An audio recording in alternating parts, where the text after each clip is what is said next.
today, we're looking at No Ordinary Family. Yeah, this show, it only ran for one season. Back in 2010. Yeah, 2010, 2011. But it had such a cool premise. So the Powell family, totally average, living in Pacific Bay, California.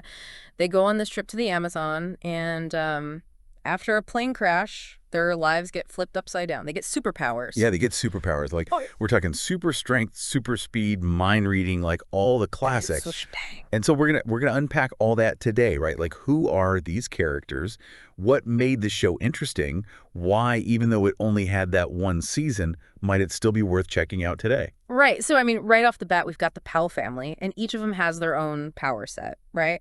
So Jim, the dad, he gets super strength, right? And he's tough to hurt. He can jump like a quarter mile. But the thing is, he's not that agile, and he's vulnerable to this weird chemical synoxate. It's like his old limitations are still kind of there. Interesting. So Stephanie, the mom, she's a scientist, and she gets super speed. Like, we're talking 10 miles in under 5 seconds. I couldn't even read that fast. Exactly. Plus, she heals like crazy fast, which is pretty handy. And what's really interesting is her work with this plant from the Amazon, Trilcetum coronis.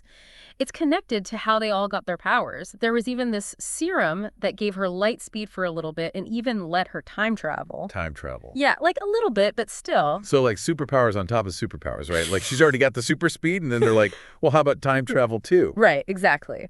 Now, their teenage daughter, Daphne, she gets telepathy, right? She can read minds, see memories. Oh, that would be the worst as a teenager. And she can also, like, kind of influence people's behavior for a short time, just these little mental pushes. Later on, she can even erase memories, which is kind of scary. Right. And then there's JJ, the youngest. He gets enhanced intelligence. So, like, super genius. Totally. Speed reading, photographic memory, learns languages, like, instantly. But the thing is, if he gets stressed out, his powers just, disappear.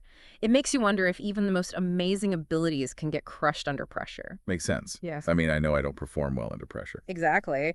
But the show didn't just focus on the family. There were all these other really interesting characters connected to them.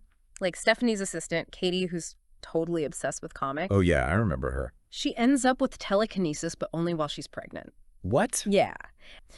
Then there's Jim's friend, George, the DA, who also happens to be a huge comic book fan. And then there's this character, Dr. Dayton King. He's Stephanie's boss, and he's kind of a jerk. Shady. Super shady. He's obsessed with the family's powers.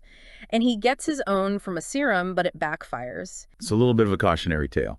Yeah, definitely. Like, don't mess with powers you don't understand. Yeah. And then there's this character, Joshua. He starts out as a villain. He can do telekinesis and mess with people's minds, but it's all temporary because of a serum. He really messes with Daphne, makes her forget stuff, and then he has to deal with some nasty withdrawal. Interesting. So the show's creators, they'd worked on shows like Chuck and Smallville, so they knew how to blend action with character stuff.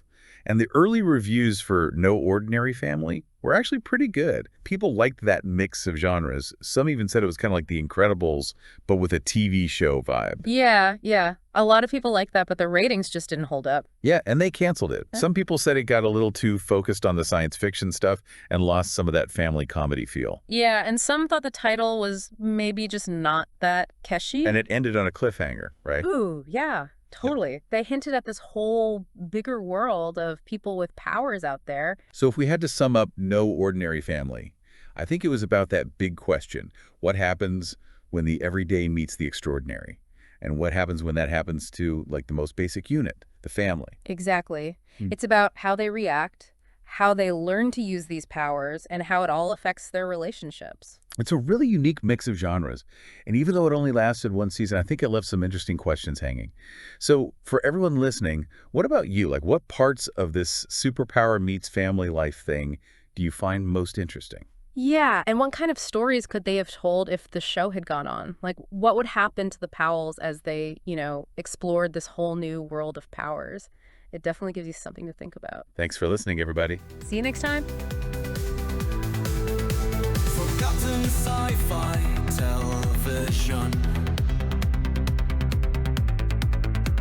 Join us on a new expedition.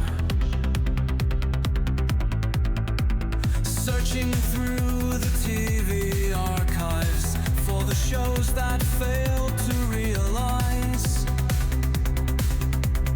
their potential. Join us as our valiant team, a human and to AI dream seeks the stories we've forgotten and explore themes both fresh and rotten.